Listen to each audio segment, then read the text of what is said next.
Hello friends, అందరికీ స్వాగతం. ప్రస్తుతానికి నేను important support, important resistance levels ఎలా మార్క్ చేసుకోవాలనేది చూపిస్తాను. దాని తర్వాత ఇంపార్టెంట్ రెసిస్టెన్స్ సపోర్ట్ లెవెల్ దగ్గరికి వచ్చినప్పుడు based on the price action మనం ఎలా ట్రేడ్స్ తీసుకోవచ్చు అనేది కూడా చూద్దాం. ఇక్కడ ప్రస్తుతం మనం బిట్కాయిన్ 15 minutes టైం ఫ్రేమ్లో చూస్తే లెఫ్ట్ సైడ్ ఏమైందంటే విక్స్ ఉన్నాయన్నమాట. సో విక్స్ మనకి ఇన్ఫర్మేషన్ ఇస్తాయి ఫ్రెండ్స్.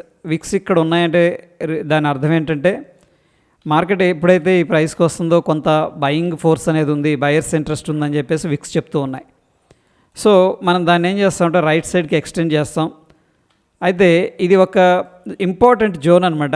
అంటే ఇక్కడికి వచ్చినప్పుడు 100% పైకి వెళ్తుందని కాదు, ఈ లెవెల్ దగ్గరకు వచ్చినప్పుడు మనం చాలా జాగ్రత్తగా అబ్జర్వ్ చేసి ప్రైస్ యాక్షన్ ప్రకారం ఎంట్రీ తీసుకుంటే మంచి రిజల్ట్స్ వస్తాయి.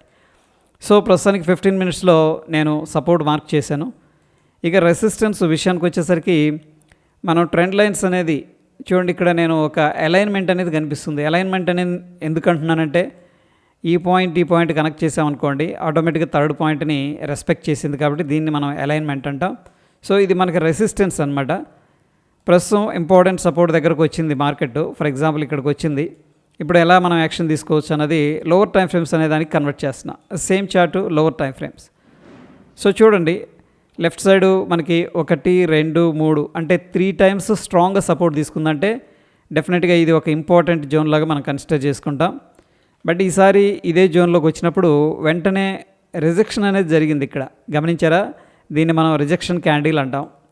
సో ఎప్పుడైతే ఇంపార్టెంట్ జోన్కి వచ్చి రిజెక్షన్ జరిగిందో మనం ఏం చేస్తామంటే ఈ యొక్క క్యాండిల్ పైన ఎంట్రీ అనేది ప్లాన్ చేసుకుంటాం, లాంగ్ ఎంట్రీ. ఎందుకంటే మనం ఇంపార్టెంట్ సపోర్ట్లో ఉన్నాం కాబట్టి. అండ్ ఈ యొక్క స్వింగ్ లో కింద స్టాప్ లాస్ అనేది మెయింటైన్ చేస్తాం. దాని తర్వాత రీసెంట్గా ఏవైతే రెసిస్టెన్స్ లెవెల్స్ ఉన్నాయో వాటిని మనం టార్గెట్గా పెట్టుకోవడం అనేది జరుగుతుంది. సో ఎప్పుడైతే ఇంపార్టెంట్ లెవెల్స్ దగ్గర ప్రైస్ యాక్షన్ ఏం చెప్తుంది అనేది మనకి క్యాండిస్టిక్స్ అనేది ఇన్ఫర్మేషన్ ఇస్తున్నాయి కాబట్టి ఆ క్యాండిస్టిక్స్ని బేస్ చేసుకొని మనం రిస్క్ తీసుకోవడం, అట్ ద సేమ్ టైం ప్రాపర్గా స్టాప్ లాస్ మెయింటైన్ చేయడం అనేది జరుగుతుంది. ఇక టార్గెట్స్ చెప్పుకున్న విధంగా ఇది మన ఫస్ట్ టార్గెట్ ఉంటుంది. ఫస్ట్ టార్గెట్ తర్వాత ఒకవేళ దాన్ని మనం ట్రెండ్ని ట్రైల్ చేసుకోవాలంటే కూడా సెకండ్ టార్గెట్ ఇక్కడ దాకా పెట్టొచ్చు. అయితే ఫ్రెండ్స్, ఇప్పుడు రెసిస్టెన్స్కి వచ్చినప్పుడు మనకి చూడండి ఈ లెవెల్ దగ్గరికి రాగానే రిజెక్షన్ అనేది జరిగింది.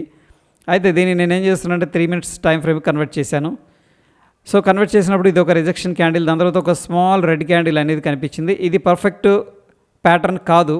అయినప్పటికీ ఒకవేళ మనం షార్ట్ అనేది ప్లాన్ చేసుకోవాలనుకోండి, ఈ క్యాండిల్ కింద మనం ఎంట్రీ తీసుకొని ఈ స్వింగ్ పైన లేదంటే ఈ క్యాండిల్ పైన మనం స్టాప్ లాస్ పెట్టుకోవడం అనేది జరుగుతుంది.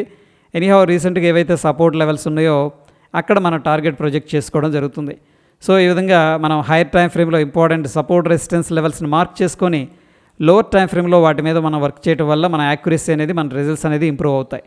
సో వీడియో నచ్చింది అనుకుంటున్నాను. నచ్చిందంటే తప్పకుండా లైక్ చేయండి ఫ్రెండ్స్. మన ఛానల్ ఫస్ట్ టైం చూసినట్టయితే తప్పకుండా సబ్స్క్రైబ్ చేసుకోండి. ధన్యవాదాలు.